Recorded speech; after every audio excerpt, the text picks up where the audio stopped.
Multichoice Ghana has rejected an ultimatum by the Minister of Communications, Digital Technology and Innovation, Mr. Samuel Nati George, to reduce DSTV subscription fees by 30% by the 7th of August, or risk losing their broadcasting license. Let's go straight to the telephone lines and speak to the managing editor of Tech Focus 24, Mr. Samuel Dewona. Good afternoon, Samuel, and thanks so much for joining us on the News Hour. Good afternoon and good afternoon to your viewers. Well, is the demand by the communications minister for a 30% reduction for DSTV subscription fees too much to bear? First of all, good afternoon once again. So the minister's reasons the minister cited for asking DSTV to reduce their subscription rate, he was doing a comparison between what is happening in Ghana and what is happening in Nigeria. So on face value, if you look at it, you would always say that they are not being fair to Ghanaians because $82 against $29 for the same package in a country like Nigeria, it's a bit too much. Okay, but then the minister also mentioned that the fact that the city is appreciating and then inflation is going down, these are two of the factors that DSTV mentioned or Multichoice mentioned, for which they say that prices cannot come down, because they always say that they price below inflation in Ghana. But to the extent that inflation is going down and the city is appreciating, you would expect that we will see some reduction in the prices. But I'm not too sure about 30%. So this is where I think that this one, it has to be a JoJo kind of thing. They must sit down and negotiate, because if you listen to DSTV, if you listen to Multichoice, they will also tell you various reasons why, for instance, Nigeria, why prices are low in Nigeria. Prices should have been increased in Nigeria about 4 or 5 times, but they've used the courts and then the people pressure to stop the increases in Nigeria. But as to whether what is happening in Nigeria is realistic market price, that's another thing altogether. When you go to a country like Namibia, I'm told that there is zero tax on the services of DSTV. But in Ghana here, the tax is about 27 or 20, between 27 to 28%. And even when it comes to the VAT is even, if you look at the way they even charge the VAT in Ghana, it's like tax on tax. And then again, see, DSTV is collecting CST. You ask yourself, why is DSTV collecting CST?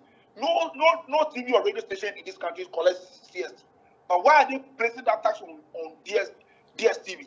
So you see, those are some of the factors that also lead to the increases in price. So I believe that if they sat down, the two parties sat down, and look at what can be cut and what can be left, and what, if they do all this shifting, of elements, I believe that we can come to a certain reasonable amount where there must be.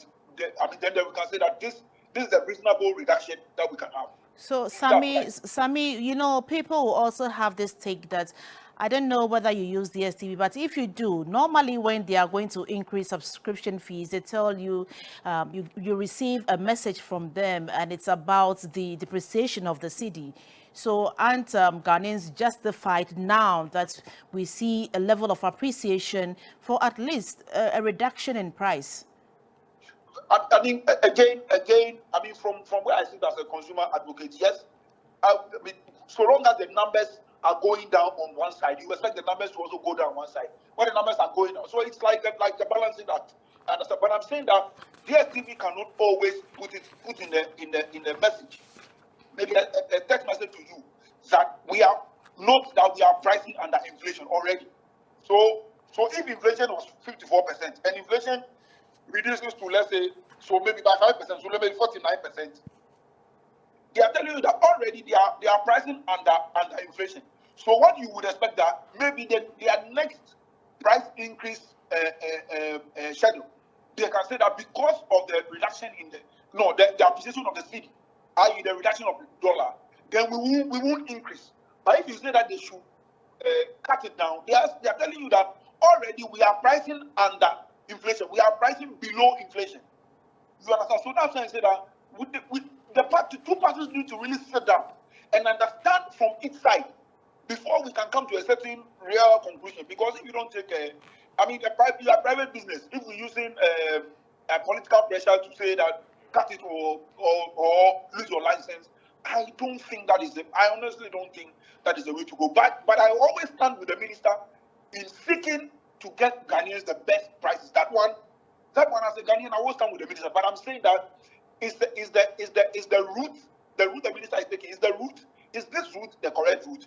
Shouldn't the parties sit down and understand what? But Sami, there's been kind of no, Sami, there's been kind of meeting already, because during the government accountability series, when the minister took his turn, he announced he's met with them, and even before that, prior to that meeting, he had a meeting with them. So I don't think there's not been any engagement so far. There has been an engagement, so maybe they've not come to a conclusion.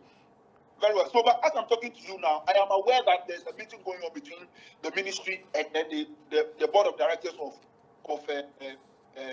Multichoice. So, as for meetings and negotiations, so long as the communication out there doesn't sound like there is an agreement, you always have to have meetings. And then again, if you read the Dstv statement, they said that they are also asking for a meeting with NCA. Sure. And then I'm told that they also proposed that the minister should form a working group, a working committee, which they will work with. You see, that part how all this pans out. Sami, I'm afraid we have to end this interview now for lack of time. But let's see how it pans out, and let's see what results